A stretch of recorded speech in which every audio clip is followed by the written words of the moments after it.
Okay, so the L sound is a consonant, right?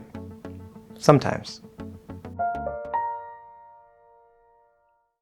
Hi, I'm Josh, your American English guide, and today we are talking about the L vowel sound. Yes, vowel sound. Now, you won't hear any other teachers talking about this as far as I know. There are two L's in English. Not just one, there are two. And one is a consonant sound. That is the one that is probably very similar to the L sound in your language, which in English sounds like L, L, L.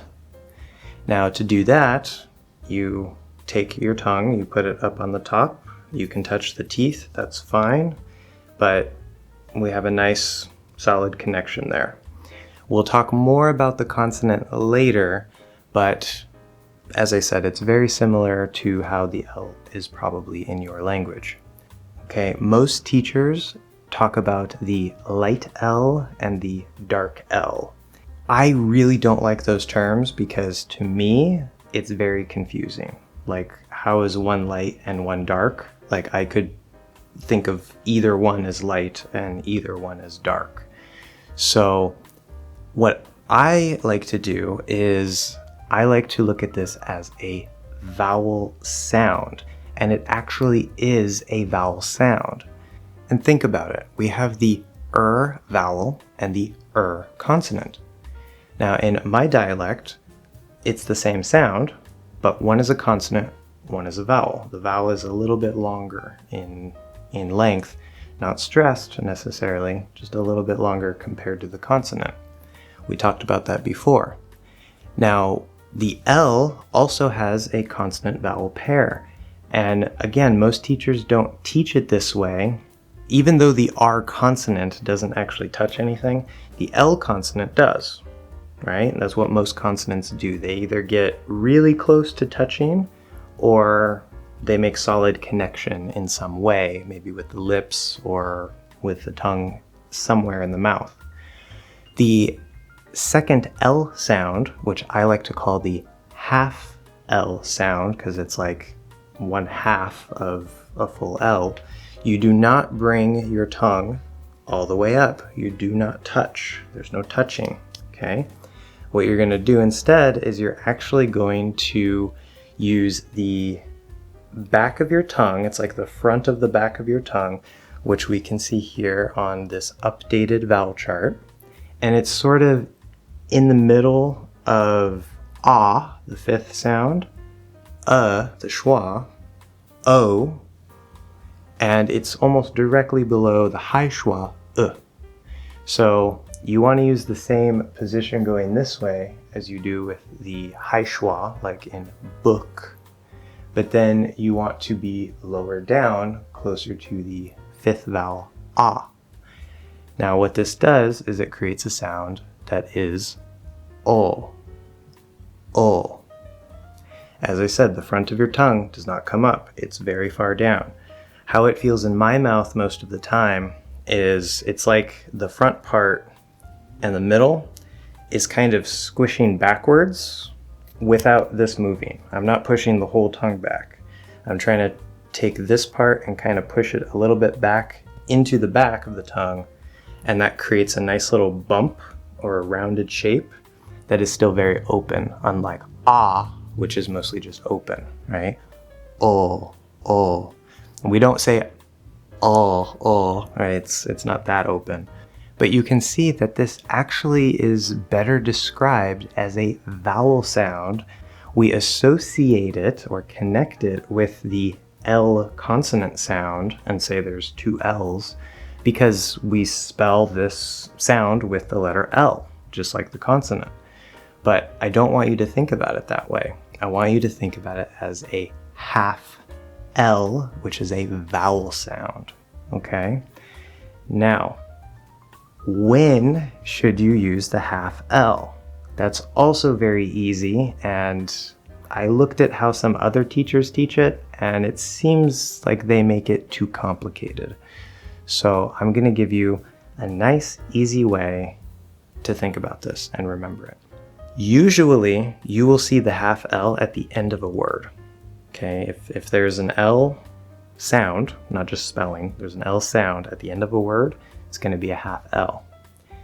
If that connects to the next word, which is something we'll be talking about very, very soon, it sort of activates it and becomes a full L. There are reasons for that. We're going to talk about that later. Don't worry about it right now. That's connection rules, okay? So at the end of a word is where you'll usually find it. But anytime you see an L sound, talk, T-A-L-K, remember, it's just spelling. There's no L sound. But if there is an actual L sound anywhere inside of a syllable, and it is not at the start of the syllable, it will be a half L. So let's take a look at some example words, and we are going to go through all of the combinations like we did with the R-colored vowels, because this actually gives us what are called L-colored vowels. So let's go through the entire vowel chart combinations with each vowel and then the half L, but I'm going to say it two ways.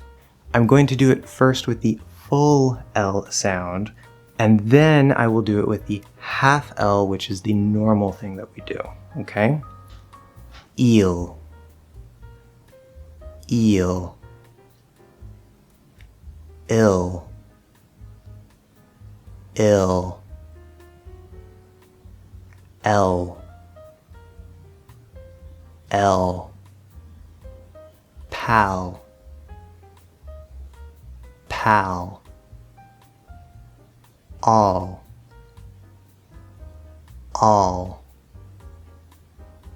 null, null, girl, girl, pool, pool, whole, whole, pull, pull, pale, pale, pile, pile, owl, owl, oil, oil. Now you'll notice for the diphthong combinations, so L-colored diphthongs, those we often sort of put a little schwa between as we move from the diphthong to the half L, and that's very normal, very common. Just don't sit there too long. Hit it as you pass, it's fine. That's not a problem. Now, if you didn't hear any difference between the full L version and the half L vowel version, that's normal. Many people don't hear a difference at first. And the main reason people don't usually hear a difference at first is because the L sounds are not actually based here with the front of the tongue. They're based in the back of the tongue. And when we do the half L, we're keeping more or less that same position and tenseness. It feels a little bit different because we don't have the same position here. We're doing more like this, but it's really in here. And that's also a key difference between the L's in different languages. So don't worry too much about that, but definitely something that you might want to work on for your ears. And definitely if you want to sound more natural, you want to try to produce the difference here. And I highly recommend that you work with a partner, like a native speaker, language exchange, or with a teacher, tutor, so that you can really get the feedback on this because it can be hard to hear. And a couple quick examples of the half L that's not at the end of the word, but is either at the end of a syllable inside a word or is just in the middle of a word. For example, we have always. So all, normally that's a half L at the end. And when we say always, we don't say always. We say always with a half L. So we can move very easily from that all and then just do the W. Don't have to bring your tongue up, okay? So that's at the end of that first syllable, and that makes it a half L vowel sound. Also, for example, the word old or cold, bold, whatever. So here we have O-L-D, or maybe bald, A-L-D, it doesn't matter. The L isn't the last sound in the word, but it's not the start of a syllable. And so it's going to be a half L vowel sound. Not old, old. So I don't bring my tongue up. And finally, to end this lesson, we will have a tongue twister. All tall poles call still pale whales no. All tall poles call still pale whales no. All tall poles call still pale whales no. Bah. All tall poles call still pale whales no. Any questions, definitely make sure to leave them down below. And again, this is a very tough sound, but next time we're going to move on to the connections between words and start learning the biggest, most general points there that are going to give you the biggest benefit. So thank you so much for watching another English Hacks lesson, and I will see you guys in the next one.